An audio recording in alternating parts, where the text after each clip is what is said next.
తాకట్టులో ఉన్న బంగారాన్ని విడిపించి ఆ రోజు ఆన్లైన్ రేటుకే మేము కొంటాం. Sharma gold company. వాగర్థావివ సంపృక్తౌ వాగర్థ ప్రతిపత్తయే జగతః పితరౌ వందే పార్వతీ పరమేశ్వరౌ. సదాశివసమారంభాం శంకరాచార్య మధ్యమాం అస్మదాచార్య పర్యంతం వందే గురు పరంపరాం.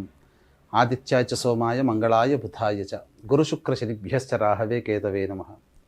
శృంగేరి జగద్గురు పీఠాధిపతులకి, కంచిపీఠాధిపతులకి నమస్కారములు తెలియజేసుకుంటూ కార్యక్రమాన్ని ప్రారంభిద్దాం.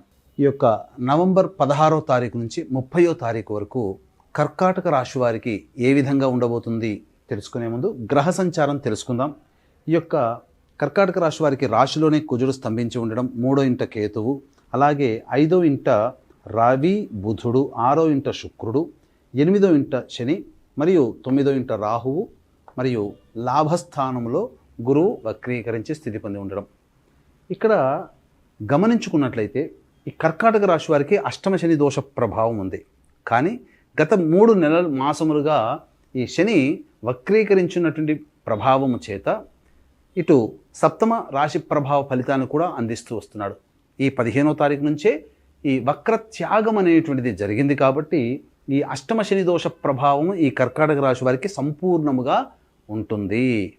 ఇక అతి కొద్ది రోజుల్లోనే వచ్చే సంవత్సరం మార్చిలో కల్లా ఈ శని కూడాను మార్పు చెందుతున్నాడు కాబట్టి జాగ్రత్తలు పాటించాలి. ఎందుకంటే ఎండింగ్లో ఉంది ఈ యొక్క కర్కాటక రాశికి అష్టమ శని దోష ప్రభావం.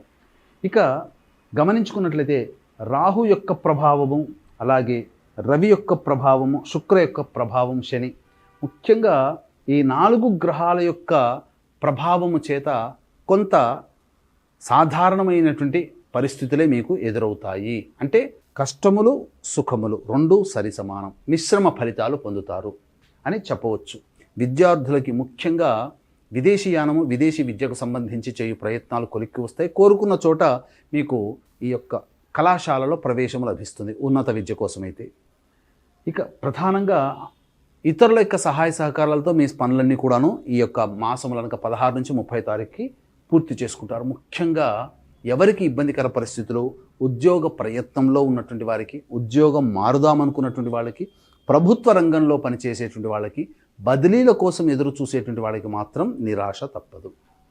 కొంత విపత్కర పరిస్థితులు ఉన్నాయి కాబట్టి మనకు ఈ సమయం అనుకూలంగా లేని కారణం చేత మన ప్రయత్నం వేగిరవంతంగా తీవ్రంగా చేసి భంగపడే దానికంటే సమయం వచ్చేంత వరకు వేచి ఉండి అప్పుడు మనం ప్రయత్నం కనుక చేస్తే మంచి శుభ ఫలితాలు పొందుతారని చెప్పవచ్చు. ఇక అన్నిటికంటే ముఖ్యంగా వివాహం కావాల్సిన అబ్బాయిలకి అమ్మాయిలకి కాస్త హెచ్చరిక, జాగ్రత్తగా ఆచితూచి స్పందించండి. త్వరపడి తొందరపాటు నిర్ణయాలు తీసుకుని వివాహ నిశ్చయం కుదుర్చుకుంటే కొన్ని ఇబ్బందికర పరిస్థితులు. కాబట్టి ఇప్పుడు సమయం అనుకూలంగా లేని కారణం చేత కొంత ఇబ్బందికర పరిస్థితులు, ప్రశాంతత ఉండదు వివాహ విషయంలో అని చెప్పవచ్చు. ఏదో గందరగోళంగా, ఏదో హడావిడిగా సంబంధాలు కుదుర్చుకుంటున్నామనే భావనలో ఉంటారు కాబట్టి ఆ భావన మీకు భవిష్యత్తుకి ఇబ్బంది పెడుతుంది. కాబట్టి జాగ్రత్తగా ఆలోచించి వివాహ విషయంలో నిర్ణయం తీసుకోండి.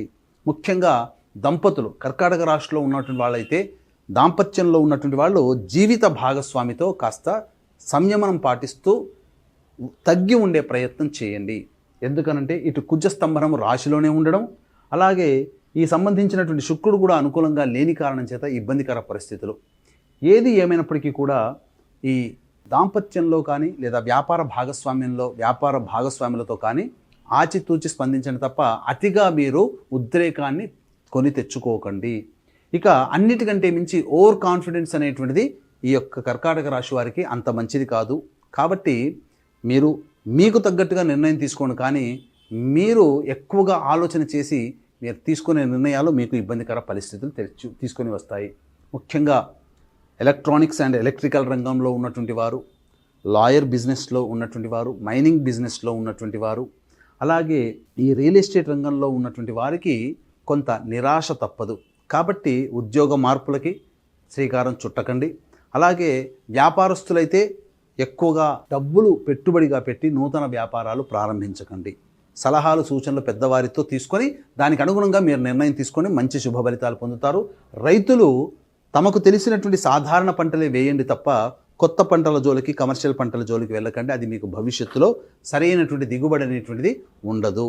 ఇక గమనించుకున్నట్లయితే ఈ ఎఫ్ఎంసీజీ రంగంలో ఉన్నటువంటి వారు, అలాగే ఫుడ్కి సంబంధించినటువంటి వ్యాపారంలో అనగా హోటల్ అండ్ రెస్టారెంట్లో ఉన్నటువంటి వారు, ఇక general store super market run చేస్తున్నటువంటి వాళ్ళు, ఎడ్యుకేషనల్ బిజినెస్లో ఉన్నవాళ్ళు, ఇంకా జ్యువెలరీ బిజినెస్లో ఉన్నటువంటి వాళ్ళు కాస్త అన్నిటికంటే శుభమైనటువంటి పరిస్థితిలో ఉన్నాయి. కాబట్టి మీకు ఊహించిన దానికంటే ఎక్కువగా లాభము ఉంటుంది. నూతన వ్యాపారాన్ని శ్రీకారం చుడతారు ఈ యొక్క రంగంలో, చెప్పినటువంటి రంగంలో ఉన్నవాళ్ళు, లేదా ఈ చెప్పబడినటువంటి రంగంలో వ్యాపార విస్తరణకి జరిగేటువంటి అవకాశం ఉంటుంది. ఒక పెద్దన్న పాత్ర పోషిస్తారు. ఏది ఏమైనా అనుకూలంగా ఉండే సమయం చెప్పబడినటువంటి కొన్ని ఈ వృత్తుల్లో ఉన్నవాళ్ళు. కాబట్టి జాగ్రత్తలు పాటించండి. ఇక ప్రధానంగా గమనించుకున్నట్లయితే ఈ వివాహ సంబంధంగా జాగ్రత్తలు పాటించమని చెప్పడం జరిగింది. ఇక ఫైనాన్స్ రంగంలో ఉన్నటువంటి వారికి చక్కగా అవకాశాలు వస్తాయి. నిర్మోహమాటంగా చక్కగా భవిష్యత్తు ఆనందదాయకంగా ఉంటుందని చెప్పవచ్చు. ముఖ్యంగా రాని బాకీలు ఏవైతే రావనుకుంటారో అవి ఈ ఫైనాన్స్ రంగంలో ఉన్నటువంటి వారికి వసూలు అవుతాయని చెప్పవచ్చు. ఇక ఏ తర్వాత చెప్పొచ్చేది ఏమిటంటే దైవ బలం అనుకూలంగా ఉండాలి. అలాగే అతి ఆత్మవిశ్వాసం మీకు పనికిరాదనే విషయాన్ని గుర్తుపెట్టుకోవాలి. దైవానుగ్రహం అందరికీ అందించాలనేటువంటి ఒక సదుద్దేశంతో ముఖ్యంగా ఈ కార్తీక పౌర్ణమి సందర్భంగా నవంబర్ 15వ తారీఖు రోజున త్రిపురాసురులను సంహరించినటువంటి క్షేత్రం ఈశ్వరుని క్షేత్రం త్రిపురాంతకం. ఆ త్రిపురాంతకంలో జాతకరీత్యా కలుగు విద్య, వివాహ, ఉద్యోగ, దాంపత్య, సంతాన, అనారోగ్య సమస్యల నివారణకి మరియు వృషభ, మిథున, కర్కాటక, సింహ, తుల, వృశ్చిక, మకర, కుంభమీన రాశిలో జన్మించిన వారికి శనిదోష పరిహారార్థమై ఈ విధంగా సర్వదోష నివారణ పూజలు, హోమాలు పర్ హెడ్ 1500 రూపాయలకి చేయించడం జరుగుతుంది. అవకాశం ఉన్న వాళ్ళు కార్యక్రమ తదనంతరం కాంటాక్ట్ చేసి గోత్రనామాలు నమోదు చేసుకోవచ్చు. అలాగే ఈ కార్తీక మాసం ఆఖరి సోమవారం నవంబర్ 25వ తారీఖు రోజున తండ్రి వైపు 6 తరాలు, తల్లి వైపు 3 తరాల్లో ఏవైనా దుర్మరణాలు ఉన్నట్లయితే ఆ యొక్క కుటుంబంలో ప్రశాంతత లోపిస్తుంది. అనుకున్న పనులన్నీ కూడా పూర్తి కావు. ముఖ్యంగా పిల్లలకి పెళ్ళిళ్ళు, సంతానం కలగక ఇబ్బంది పడుతూ ఉంటుంటారు. ఎవరికి వారే యమునా తీరే అన్నట్టుగా ఉంటుంది. ఇక ఏ పని చేసినా కలిసి రాదు. అటువంటి వాళ్ళకి ఈ పితృదోషం అనేటువంటిది ఉంటుంది. కాబట్టి పితృదోష పరిహారార్థమై ఈ నవంబర్ 25వ తారీఖు రోజున ఆఖరి కార్తీక సోమవారం మరియు పితృ నక్షత్రం ఉత్తరా నక్షత్రం ఆ రోజున చేసుకుంటే చాలా విశేషము. ఆ యొక్క పితృదోష నివారణ పూజలు అనేటివి జరిపించడం జరుగుతుంది. ఈ యొక్క కార్యక్రమంలో కూడా నమోదు చేసుకోదలిస్తే కార్యక్రమ తదనంతరం కాంటాక్ట్ చేసి వివరాలు తెలుసుకోవచ్చు.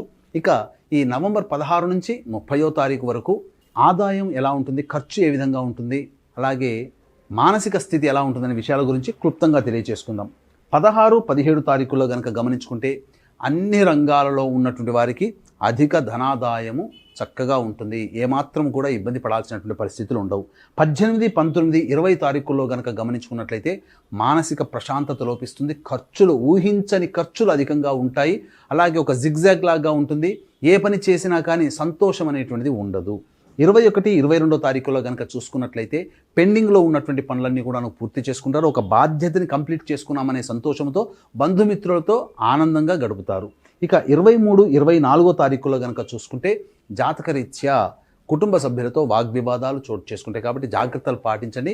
మీరు ఎక్కువగా ఎక్సైట్మెంట్ అయ్యే విధంగా లేదా ఉద్రేకపడే విధంగా మీకు కొన్ని సంఘటనలు జరుగుతాయి. కాబట్టి ఈ 23, 24 తారీఖుల్లో జాగ్రత్తలు పాటించండి.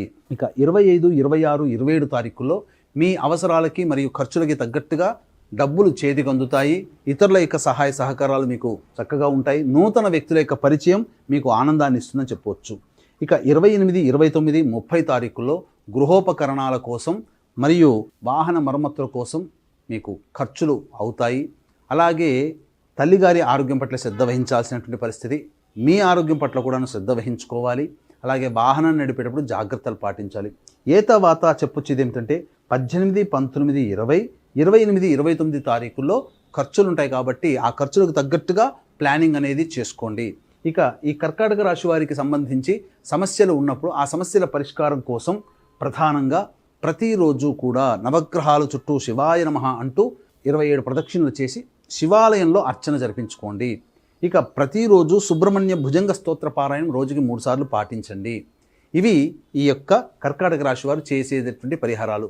ఇన్ని చేసినా మీ యొక్క జీవితంలో ఇంకా ఇబ్బందులు ఎదుర్కొంటున్నారంటే మీ యొక్క జన్మ కుండలిలో ఉన్నటువంటి గ్రహాల యొక్క స్థితిగతుల ప్రభావం. కాబట్టి దగ్గరలోని మంచి ఉపాసనా పరులైనటువంటి జ్యోతిష్యుల్ని సంప్రదించి వారి సలహాలు, సూచనలు కనుక పాటించినట్లయితే మరింత మెరుగైనటువంటి ఫలితాన్ని పొందుతారని తెలియజేసుకుంటూ సర్వం శ్రీ ఉమామహేశ్వర పరబ్రహ్మార్పణమస్తు.